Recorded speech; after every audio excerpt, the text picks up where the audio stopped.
Hello, hello. Welcome back to Mind Your Hormones. I'm so excited to chat with you today. Literally, I'm always excited to chat with you.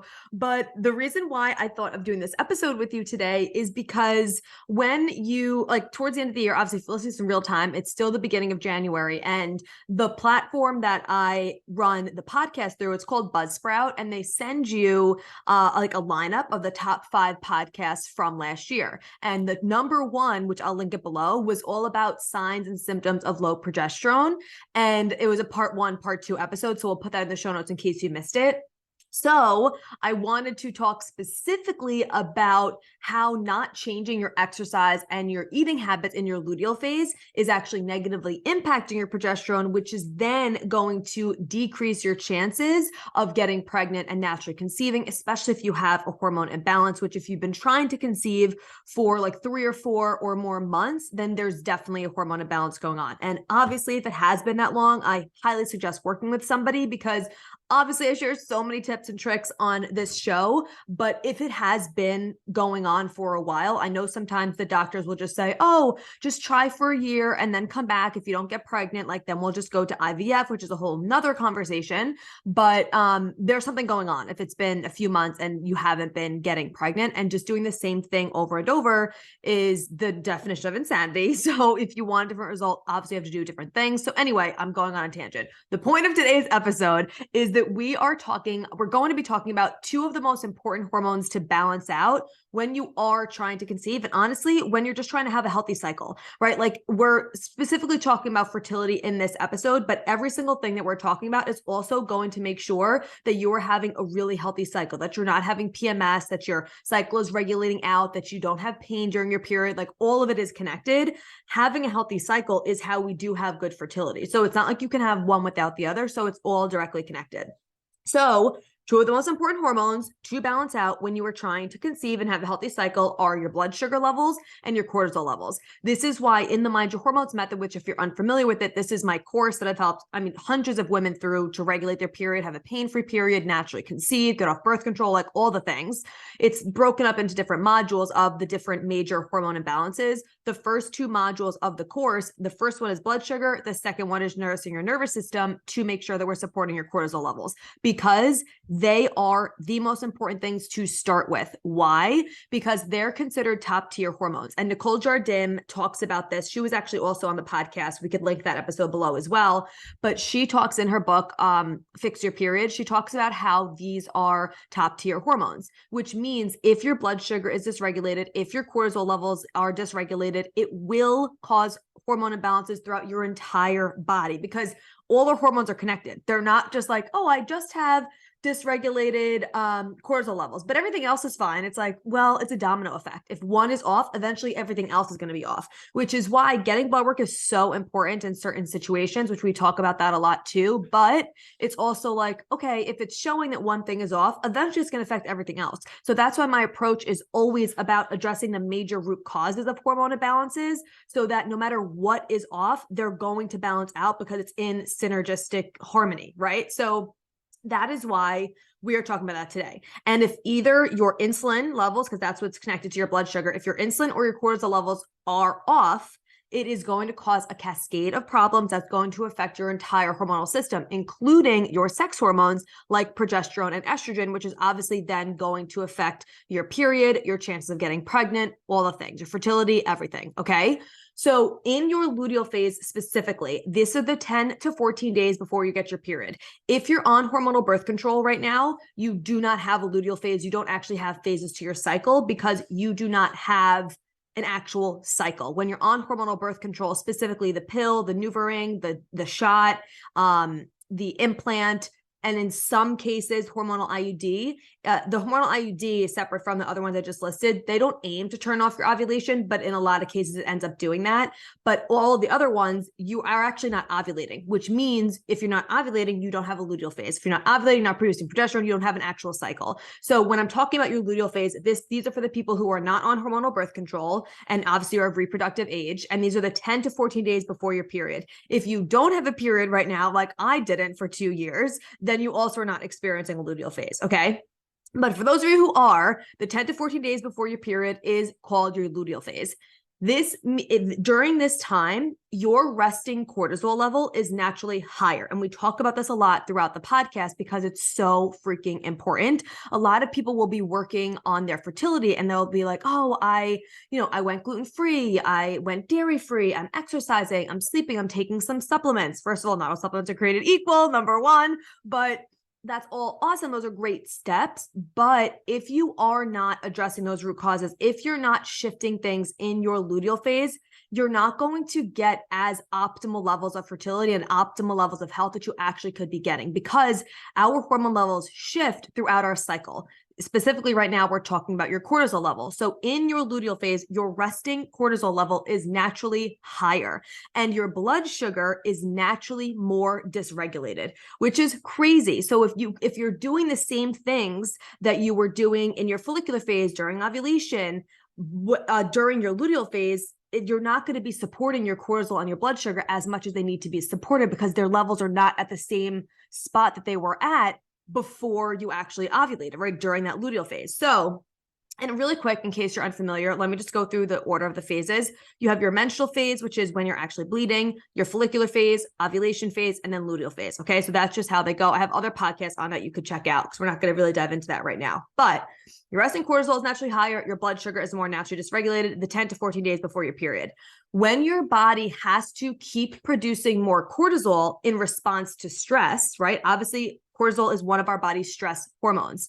When your body has to keep producing cortisol and this stress could be a lot of people times when we hear stress, we just think of like, work deadlines or sitting in traffic or stress from family situations or fighting with a partner or financial stress, whatever. Yes, obviously all of those things are stress, but also stress could look like nutrient deficiencies. It could look like lack of sleep. It could look like under eating. It could look like over exercising. It could look like not actually incorporating techniques in your day-to-day life to support the stress that you're experiencing on a daily basis. It could look like unprocessed emotions, things like that. All of that could be stress. So whenever our body's experiencing that, it's going to naturally produce more cortisol in order to have that response to stress. When your body is producing more cortisol, we don't just have an endless amount of cortisol, right? Your body has to produce it. And what it does is it actually uses our sex hormone progesterone to produce more cortisol. And if you're unfamiliar, progesterone is a sex hormone that is needed to hold onto and nourish a pregnancy. But it is way more important than that. It's not only that's not its only job. Its only job is not just to hold on to and nourish a pregnancy. That is really, obviously, if you're trying to conceive, that's a hormone that really needs to be focused on, which was the top downloaded episode of last year, which is why we're talking about it again. But it also is a hormone that supports your metabolism, your thyroid, your hair, your skin, your nails, your bones, your stress response. It helps prevent endometriosis it helps prevent endometrial cancer, heart disease, and osteoporosis in menopausal years. So it's extremely important to make sure we have healthy progesterone levels. And the only way that we actually produce progesterone is by ovulating. So we want to always make sure that we are naturally ovulating and we have strong ovulation. Okay. So what the point of this is, if your resting cortisol level is higher in that luteal phase, we have to be doing things to make sure that we aren't ramping it up even more, because in your luteal phase is when we want our progesterone levels to stay strong, especially if you want to get pregnant, because ovulation is the phase that happened right before that produced this progesterone. Now if we had healthy and strong ovulation, we have progesterone levels that should be staying high in that luteal phase. Your progesterone levels should stay high throughout the 10 to 14 days, at least, I really should say at least 11 to 14 days throughout your luteal phase. And then if you don't get pregnant and you get your period, those levels will drop. And you will be able to see this if you're tracking your basal body temperature, which I'll link that episode level below, because your progesterone levels cause your body temperature to actually increase. So that's a way to see what's going on with your progesterone levels. If you get pregnant, though, that basal body temperature is going to stay high. That's how I knew I was pregnant before I even took a pregnancy test. And if you're new here, I'm 18 weeks pregnant at the time of this recording. And if so your basal body temperature will stay high, but also your progesterone levels should stay high and continue doubling if you're pregnant, because again, this is the hormone that's going to hold onto that pregnancy, because it holds onto that uterine lining to make sure that the egg is able to be fertilized, the baby can grow in there, like all the things. Okay. So what we want to do in that luteal phase is make sure that we're not doing things to add to our already higher cortisol level, because more cortisol equals less progesterone. Less progesterone equals lower fertility, which equals less chances of not only getting pregnant, but then holding on to and nourishing that pregnancy. Okay. So that's the cortisol side of it. And obviously I'm going to give you a couple of tips of what to do to actually support this, but that was the cortisol side of things in the luteal phase. Now in the luteal phase, we also talked about how your blood sugar is more dysregulated. Again, another major root cause of hormone imbalances is dysregulated blood sugar. I've never worked with a client that has not had dysregulated blood sugar, including myself. Hence why, again, it's the first module, the very first thing that you are going to master in the Mind Your Hormones method, because it's that freaking important. So when your blood sugar is more dysregulated, we have to make sure that we're changing certain things in that luteal phase, because if you're eating the same way, if you're eating as light, if you're eating with like more hours in between meals that maybe could have sufficed you in that follicular and ovulatory phase, but you're still doing that in that luteal phase, it's going to dysregulate that blood sugar even more, which we don't want to do. Okay. So a few ways that you can help support your cortisol and your blood sugar levels in your luteal phase is, number one, to slow down your workouts. I mean, I feel like I sound like a freaking broken record because I talk about this all the time, because it's so prevalent for women to see people and to just follow these programs online where you're doing these intense HIIT workouts every single day, no matter where you're at in your cycle, or you're running every day, you're doing spin or HIIT or Orange Theory or whatever. I'm not saying those things are bad all the time, but if your cortisol levels are already higher in your luteal phase and you're trying to get pregnant and keep those progesterone levels supported, you don't want to be doing intense exercises the 10 to 14 days before your period, because it's just going to ramp those levels up more and lower those progesterone levels.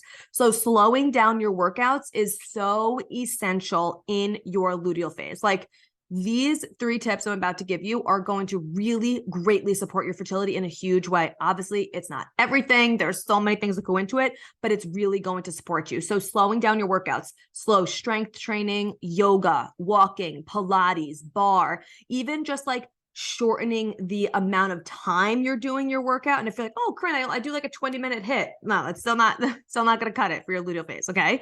But really thinking about slowing down, focusing on strength training, focusing on flexibility, focusing on long, lean lines, like Pilates type of things. And if you're like, I don't like Pilates, okay, do you like maybe doing some yoga? Do you like bar? Do you like lifting weights? Well, you could do that, just slow it down, right? And also, it's about finding things that you like that are actually going to support you and your goals. If your desire is to naturally conceive and you haven't been able to do that, then we have to shift some things that you're doing, because obviously there are pieces to the puzzle that you're missing, and this could be one of them. Okay. So slowing down your workouts in your luteal phase is one way to not only support your cortisol levels, but again, your progesterone levels. Number 2 is, which I have a whole podcast episode on caffeine, which we'll link below as well, but swapping caffeine for herbal tea. Obviously, caffeine does raise your cortisol levels, which we already dove into why that's going to negatively affect your progesterone. And it also does dysregulate your blood sugar. So we really want to make sure that we're not having caffeine at least the 10 to 14 days before your period. And this is going to help your blood sugar. It's going to help your cortisol levels. This is also going to really help reduce PMS and painful periods and things like that, and support your progesterone levels and your fertility. So if you currently have caffeine often, I'm not going to go into it because I have a whole episode on it. So I'll link that below, but swapping it for herbal tea, for dandy tea, for Four Sigmatic. There's so many different options now. So you could check that out in the other episode that I did. I dove deeper into it, but that's number 2 of something you could do to help support your fertility in your luteal phase. And then number 3 is adding in an extra snack between meals so that you're not going more than 4 hours between each one. And this is where the blood sugar piece comes in. In your follicular and your ovulatory phase, you will notice it once you start paying attention to it, that you could generally go a little bit longer in between meals without really feeling hungry, that hangry feeling, without feeling like maybe you have that crash, or you feel like what is the word I'm looking for? Hangry, but it's more like kind of like lightheaded or dizzy, or just like, oh my God, I need to eat. Like you could feel like your blood sugar is being affected. You get kind of lightheaded, some things like that can happen, or you get a headache. You notice you'll be able to go a little bit longer in between meals, and also you'll be fuller quicker with lighter meals in your follicular and your ovulatory phase.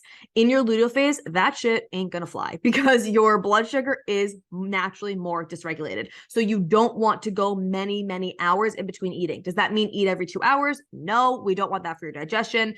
I'm saying like you don't want to go more than like 4-ish hours in between meals when you're in your luteal phase. So depending on your schedule, for me, well, this is totally different now that I'm pregnant in my second trimester. I'm eating like probably every 3 hours right now. But before I was pregnant, when I was working on my fertility, what worked for me because of the schedule, I would have my breakfast, I would have lunch, I would have a snack, and then I would have dinner. So some people though have a longer stretch in between breakfast and lunch. Some people have a longer stretch in between both. It depends on your schedule, but really just making sure you're not going more than 4 hours in between meals is really going to help stabilize those blood sugar levels, because what you don't want is to go too long and then have that blood sugar dip, because then it's like you're just on a roller coaster, and that's really going to negatively impact your fertility. It's going to negatively impact your energy levels, your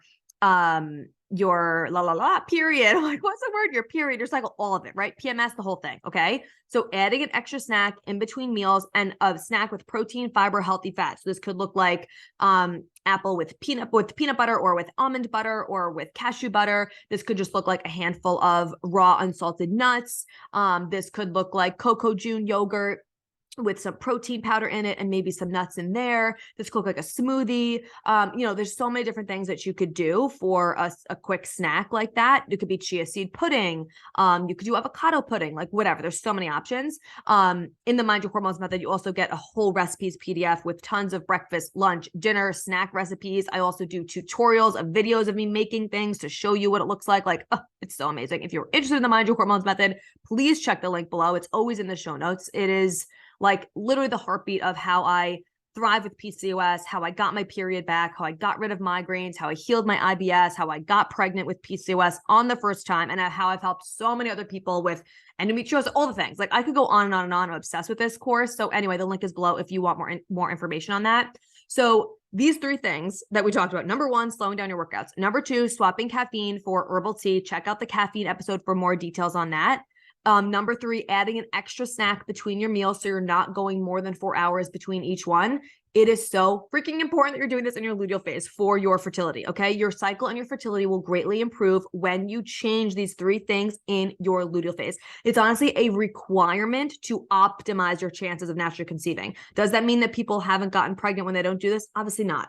Obviously not, right? Not everybody knows about this. But if you have been trying for a while, then you want to make sure that you're optimizing things. If you have a reproductive disorder, we have to be more conscious of these things. And this is going to really, really help you. My recommendation is always to start with one. Start with one thing, get consistent with it. I never recommend implementing a million things at once. This is also why you don't get all the information at once when you join the Mind Your Hormones method. Information and the modules are dripped over time, because I don't want you to just binge a ton of content and not actually make changes for longer enough period of time to see a difference. So start with one of these strategies, get consistent with it, and then move on from there. Consistency is always king and queen. It's always going to win no matter what. Okay. So I hope this episode was helpful for you. I would love to hear what you think about it. Come tag me on Instagram at Corinne Angelica. If you're watching on YouTube, I would love for you, because I started putting some episodes on YouTube now, by the way, in case you didn't know about it. So if you want to see me talk with my hands flailing all over the place, that's the place to do it.